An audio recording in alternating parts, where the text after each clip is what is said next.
नमस्कार। आज हम ओडिशा के इतिहास के एक ऐसे पन्ने को पलट रहे हैं जो ड्रामा, राजनीति और गहरी आस्था से भरा हुआ है। जी। और इसका केंद्र बिंदु है भगवान जगन्नाथ और उनकी एक बहुत ही खास परंपरा नवकलेवर। बिल्कुल। हमारे स्रोत बताते हैं कि कैसे कलिंग के गजपति मुकुंद देव का शासनकाल, गौड़ के नवाब सुलेमान करानी यानी उस समय के बंगाल क्षेत्र के शासक, उनके साथ संघर्ष और फिर अंदरूनी कलह, इन सबसे घिरा हुआ था। तो चलिए इस कहानी की परतों को जरा खोलते हैं। हाँ बिल्कुल।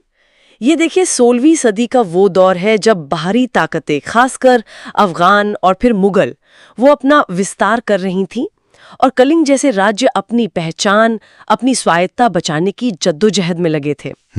और इस पूरी उथल-पुथल में जगन्नाथ मंदिर सिर्फ एक धार्मिक स्थल नहीं था, वो सत्ता और संस्कृति का केंद्र भी था। और गजपति राजा की भूमिका तो इसमें बहुत ही खास थी। हाँ, आप इसी का मुकुंदेव जैसा बताते हैं, शुरुआत में तो काफी शक्तिशाली थे।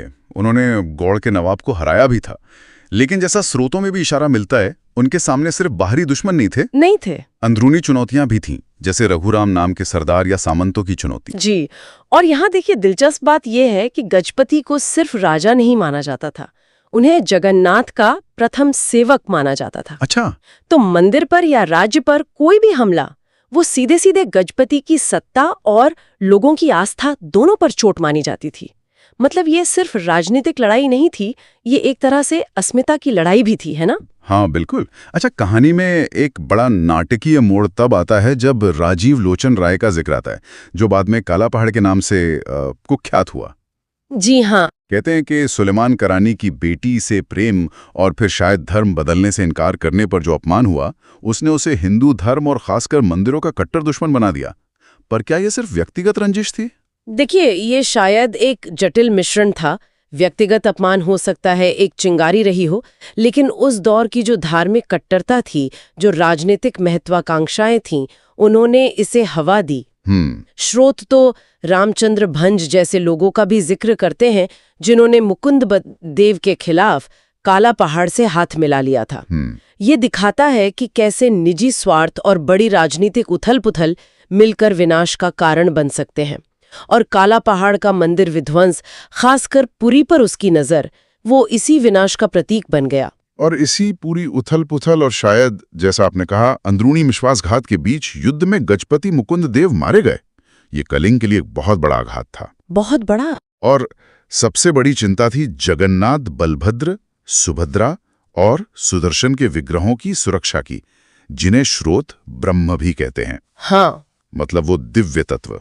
हाँ, जिनमें भगवान का वास माना जाता है। उन्हें बचाने के लिए फिर गुप्त रूप से जंगलों में, शायद कुजंगगढ़ जैसी जगहों पर छिपा दिया गया। और यहीं पर इस भयानक संकट के बीच जगन्नाथ परंपरा की वो अनूठी प्रक्रिया नवकलेवर, उसका महत्व सामने आता है। हाँ, नवकलेवर। ये महज मूर्तियों को बदलना नहीं है। जब विग्रह खंडित हो जाएं या अपवित्र हो जाएं तो नए विग्रह बनाए जाते हैं और उनमें जो मूल ब्रह्म पदार्थ है, यानी आत्मा तत्व, उसे स्थापित किया जाता है। अच्छा। तो विग्रहों का ये छिपना और फिर उनका पुनर्स्थापन, ये इसी नवकलेवर की निरंतरता और जरूरत को दिखाता है, खासकर जब बाहरी आक्रमण से पवित्रता भंग होने का खतरा हो। ये एक तरह से विनाश के बाद जीवन जैसा है। तो मुकुंद देव के बाद एक खालीपन सा आ गया था, लेकिन फिर खोड़दा से रामचंद्र देव एक नई शक्ति के रूप में उभरे, जी, स्थित करने का संकल्प लिया। बिल्कुल। और इसमें बिशर महांती जैसे भक्तों की भूमिका तो मतलब अविस्मरणीय है, जिन्होंने उन छिपे हुए ब्रह्म पदार्थ को ढूंढा और सुरक्षित वापस लाए। लेकिन यहाँ ये समझना भी जरूरी है कि रामचंद्र देव के लिए ये सिर्फ एक धार्मिक कार्य नहीं था। हाँ। जगन्नाथ की पुनर्स्थापना करके उन्होंने असल में अपनी खुद की राजनीतिक सत्ता को मजबूती दी, उसे वैधता प्रदान की। ये दिखाता है कि उस दौर में आस्था और शासन कितने गहरे जुड़े हुए थे। और इसी पुनर्स्थापना के बाद ही, जैसा कहते हैं शास्त्रों के अनुसार, व्यवस्थित रूप से नवोक्लेवर की प्रक्रिया पूरी की गई। हाँ बिल्कुल। और इसी महान कार्य के लिए रामचंद्र देव को अभिनव इंद्रद्युम्न के उपाधि मिली। अभिनव इंद्रद्युम्न यानी वो नए इंद्रद्युम्न जिन्होंने मूल मंदिर बनवाया था, जिसने संकट के बाद फिर से भगवान को स्थापित किया। ये इतिहास का एक चक्र जैसे पूरा हुआ। तो हमने देखा कि कैसे भयानक राजनीतिक उथल-पुथल, युद्ध, विनाश और यहाँ तक कि विश्वासघात के दौर से गुजरकर भी जगन्नाथ परंपरा न सिर्फ जीवित रही बल्कि शायद और मजबूत हुई। सही कहा। नवकलेवर सिर्फ एक रीति रिवाज नहीं है, ये तो विपरीत परिस्थितियों में भी आस्था की अटूटता और नवनिर्माण का एक बहुत शक्तिशाली प्रतीक है। और यहाँ एक सोचने वाली बात ये उभरती है ना, कि जिस तरह नवकलेवर में पुराने का अंत और नए का सृजन शामिल है, क्या ये चक्र हमें सिर्फ इतिहास में ही नहीं बल्कि शायद अपने जीवन के उतार चढ़ाव में भी नजर आता है?